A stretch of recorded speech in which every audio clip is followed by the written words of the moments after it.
안녕하십니까. 대개수 대백과 대사진의 대개수입니다. 계속 G85에 대해서 계속 알아보고 있는데 오늘은 G85에 새롭게 추가된 기능 중에 하나인 포스트 포커싱 기능과 포커스 스태킹 기능에 대해서 한번 알아보도록 하겠습니다. 포커스 스태킹 기능은 기존에 매크로 촬영을 하시던 분들이라면 알 수도 있겠는데 보통 매크로 촬영을 할 때는 렌즈의 심도가 상당히 낮기 때문에 여러 장의 사진을 초점 거리를 다르게 찍어가지고 합성을 해가지고 좀 더 깊은 심도의 사진을 얻곤 하거든요. 근데 그것을 이제 G85의 4K 포토 기능을 이용을 해서 자동화 시켜주는 기능이라고 볼 수가 있겠습니다. 자, 포스트 포커스를 찍는 방법부터 먼저 보여드리면은 일단 여기 있는 이제 오른쪽에 있는 촬영 모드 다이얼을 영상으로 해놓으면 안 돼요. 영상으로 해놓지 마시고 다른 걸로 해놓으신 다음에 저는 셔터 우선으로 할게요. 지금 형광등 밑에서 찍기 때문에 셔터 스피드를 일부러 좀 낮춰야 될 것 같아요. 그 다음에 이제 오른쪽에 보시면은 이 왼쪽 어깨에 드라이브 모드가 있죠. 드라이브 모드를 돌리시면은 4K 포토 옆에 풍경이랑 꽃 그려져 있는 요 버튼이 있어요. 요 설정으로 바꾸시면 이제 포스트 포커스에 들어간 거거든요. 일단 셔터 스피드를 형광등이니까 60으로 맞출게요.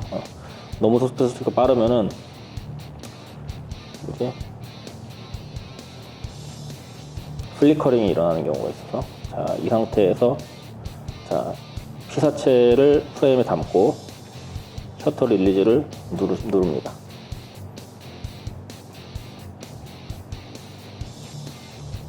자, 여기 보시다시피 초점을 가까운 곳에서 먼 곳으로 쭉 옮겨가면서 스스로 4K 영상을 찍어요. 4K 영상을 찍고 나면 이렇게 이 장면이 나타나게 되는데, 여기서 이제 원하는 곳을 터치하시면 터치하신 곳에 초점이 맞는 프레임을 따로 저장을 하실 수가 있습니다. 여기서 이 버튼을 누르시면 저장할 수가 있어요.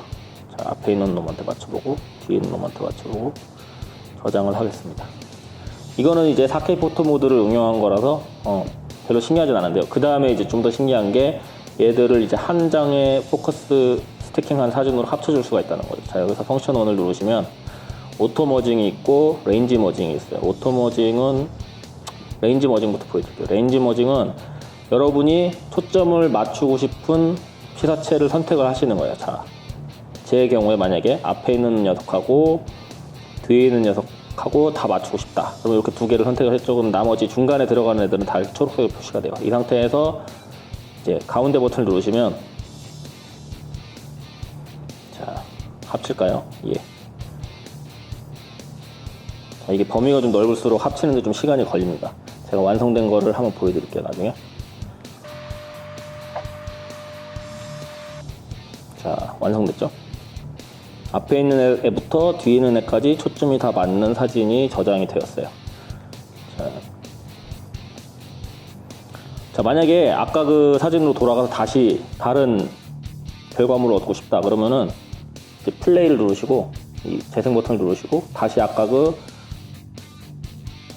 가다 보면은 포스트 포커스 플레이라는 버튼이 나오는 사진이 있어요. 그럼 얘를 눌러줍니다. 눌러주면 아까 다시 포커스를 선택했던 그 장면으로 다시 돌아가거든요. 자, 아까 보셨던 것 중에 오토 머징이 있어요. 오토 머징은 가장 가까운 곳에서부터 가장 먼 곳까지 최대 심도를 가질 수 있게 사진을 합쳐주는 거예요. 오토 머징도 한번 해볼게요. 사실 아까랑 별로 차이는 없을 것 같긴 한데 오토 머징을 하면은 가장 깊은 심도의 사진을 얻을 수가 있습니다.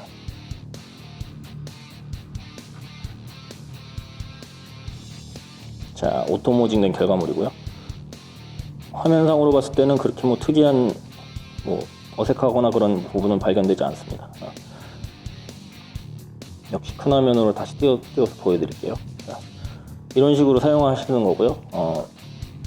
이거를 이제 PC에서 메모리 카드를 넣어서 보면은 아까 보셨던 그 포스트 포커스 된 사진은 실제로는 초점을 바꿔가면서 찍은 영상이라는 것을 보실 수가 있습니다. 그래서 만약에 PC에서 이거를 다시 불러들여 가지고 프레임을 추출하실 수도 있어요. 여기서부터 여기까지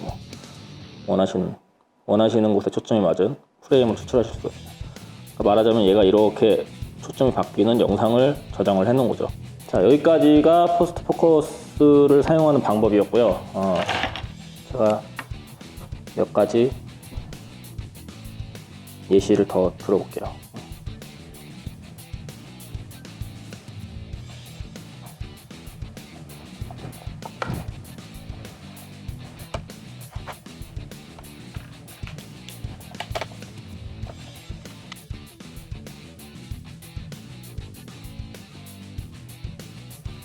지금까지의 사진들과는 다르게 이 사진에서는 이 인형들 아래쪽이랑 리모컨 윗부분 보면 약간 어색하게 합성이 되었죠. 핸들들을 찍다 보면 이런 현상이 좀 발생하긴 하더라고요.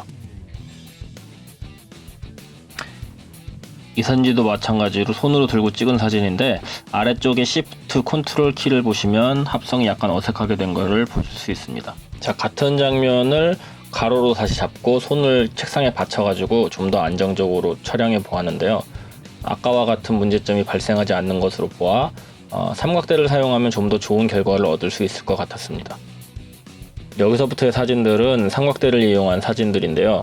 삼각대를 이용하니까 확실히 아까 나타났던 손으로 들고 찍었을 때의 이상한 현상들이 나타나지 않는 것을 확인할 수 있었습니다.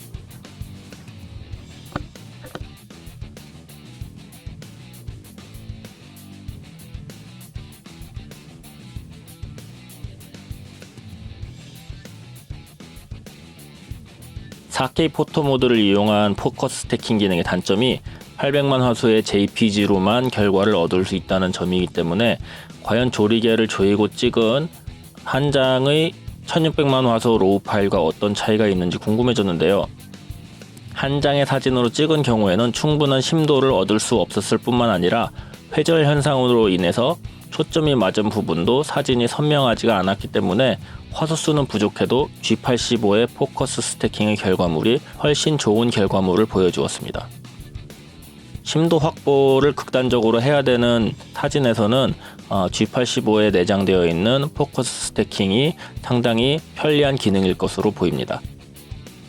파나소닉의 경우에는 4K 포토 모드를 이용해서 포커스 스태킹을 하고 있기 때문에 장단점이 분명히 존재합니다. 장점이라고 하면은 일단 4K 포토 모드이기 때문에 초당 30연사 그리고 셔터가 움직이지 않아서 상당히 충격 없이 손으로 잡고도 충분히 쓸만한 결과물을 얻을 수가 있다는 점이 있을 것 같고요. 단점이라고 한다면은 이제 타사 카메라 같은 경우에는 연사를 이용해서 포커스 스태킹을 하는 경우가 있거든요. 그런 경우에는 시간이 좀 더 오래 걸리고 셔터가 충격을 좀 주는 대신에 각 장을 로우 파일로 얻을 수 있는 경우들도 있어요. 그래서 이제 좀 실력이 있는 분들이라면은 그것을 실제로 수동으로 스태킹을 해가지고 좀 더 나은 결과물을 얻을 수도 있습니다. 파나소닉의 경우에는 4K 포토 모드를 이용하기 때문에 결과물의 크기가 800만 화소, 즉 4K 영상의 화소수로 제한이 되고요. 결과물을 항상 JPG로만 얻을 수 있다는 점이 단점일 수가 있겠네요. 분명히 한계가 있는 기능이긴 하지만 아주 간단하게 초보자도 아주 쉽게 포커스 스태킹된 결과물을 얻을 수 있다는 점에서 상당히 유용한 기능인 것만은 분명한 것 같습니다. 자, 여러분은 이러한 새로운 기능에 대해서 어떻게 생각하시나요? 유용한 기능인가요? 아니면 마케팅 상술? 기믹? 자, 지금까지 G85의 새로운 기능인 포스트 포커싱 및 포커스 스태킹에 대해서 한번 알아봤고요. 다음에 더 유용한 영상으로 찾아뵐게요. 지금까지 대개소였습니다. 끝!